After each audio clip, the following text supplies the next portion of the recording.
ದೀಪ ಪ್ರಗತಿಯ ಸಂಕೇತ, ದೀಪ ಜ್ಞಾನದ ಸಂಕೇತ, ದೀಪ ಪ್ರಜ್ವಲಿಸುವುದರ ಮೂಲಕ ಈ ಒಂದು ಸುಂದರ ಕಾರ್ಯಕ್ರಮವನ್ನ ಪ್ರಾರಂಭಿಸೋಣ.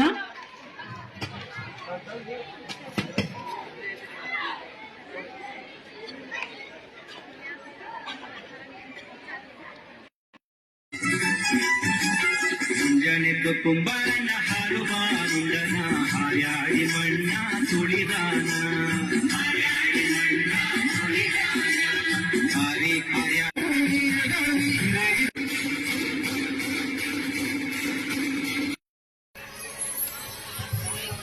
ಬೆಂಗಳೂರಿನ ನಿವಾಸಿಗಳಾದಂಥ ಶ್ರೀಯುತ ಕಿರಣ್ ಸರ್, ಶ್ರೀಮತಿ ಕಿರಣ್ ಸರ್ ಅವರು, ಕಿರಣ್ ರಾವ್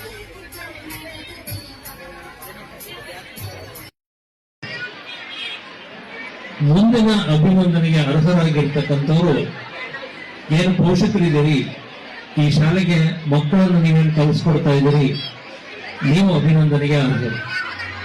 ಯಾಕಂದ್ರೆ ಈಗ ಪ್ರೈವೇಟ್ ಶಾಲೆಗಳ ಒಡೆತದ ನಡುವೆಯೂ ಕೂಡ ಪ್ರೈವೇಟ್ ಶಾಲೆಯ ಆಸೆಯನ್ನು ಇಟ್ಕೊಳ್ದೇನೆ, ಅದನ್ನ ಒಂದು ಅರ್ಹತೆ ಅಂತ ಭಾವಿಸ್ತೇನೆ, ಪ್ರೆಸ್ಟೀಜ್ ಅಂತ ಭಾವಿಸ್ತೇನೆ, ನಿಮ್ಮ ಮಕ್ಕಳನ್ನ ಈ ಶಾಲೆಗೆ ಕಳಿಸ್ಕೊಡ್ತಾ ಇದ್ದೀರಿ. ಮತ್ತೆ ಇನ್ನೊಂದು ನಾನು ಇಲ್ಲಿ ಗಮನಿಸಿದಂತಹ ವಿಷಯ ಏನಪ್ಪಾ ಅಂತಂದ್ರೆ, ನಿಮ್ಮ ಮಕ್ಕಳಿಗೆ ಒಂದೆರಡು ದಿನ ನಾನಿಲ್ಲಿ ಪಾಠ ಮಾಡಿ ಪೂರ್ಣವಾಗಿ ಇಂಗ್ಲಿಷ್ ಮಾತಾಡೋದನ್ನ ಕಲಿಸ್ಲಿಕ್ಕೆ ಸಾಧ್ಯ ಆಗದೇ ಇದ್ರೂ ಕೂಡ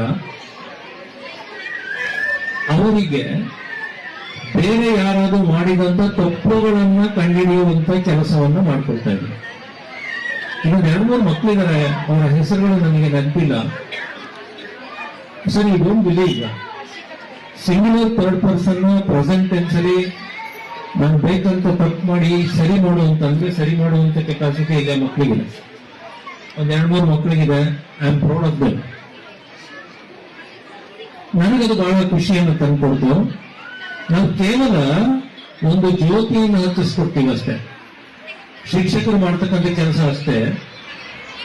ಅದನ್ನು ಮುಂದೆ ಬೆಳೆಸ್ಕೊಳ್ತಕ್ಕಂಥದ್ದು ವಿದ್ಯಾರ್ಥಿಗಳಿಗೆ ಸೇರಿದ್ದು ಮತ್ತೆ ಪೋಷಕರಿಗೆ ಸೇರಿದ್ದು. ನಾವೊಂದು ನಿಮ್ಮ ಕೈಗೆ ಒಂದು ಮೊಟ್ಟೆಯನ್ನು ಕೊಡ್ತೇವೆ. ಆ ಮೊಟ್ಟೆಯನ್ನು ಮನೆಗೆ ತಗೊಂಡೋಗಿ ಆಮ್ಲೆಟ್ ಮಾಡಿ ತಿನ್ಬಿಟ್ರೆ ಅವತ್ತಿನ ನಿಮ್ಮ ನಾಲಿಗೆಗೆ ಖುಷಿಯನ್ನು ಕೊಟ್ಬಿಡುತ್ತೆ. ನೆಕ್ಸ್ಟ್ ಅದು ಮೊಟ್ಟೆಯನ್ನು ಹಾಗೆ ಇಟ್ಬಿಟ್ರೆ ಒಂದಷ್ಟು ದಿವಸ ಆದ್ಮೇಲೆ ಕೊಳ್ತೋಗ್ಬಿಡುತ್ತೆ. ಕೊಳ್ತೋದ್ಮೇಲೆ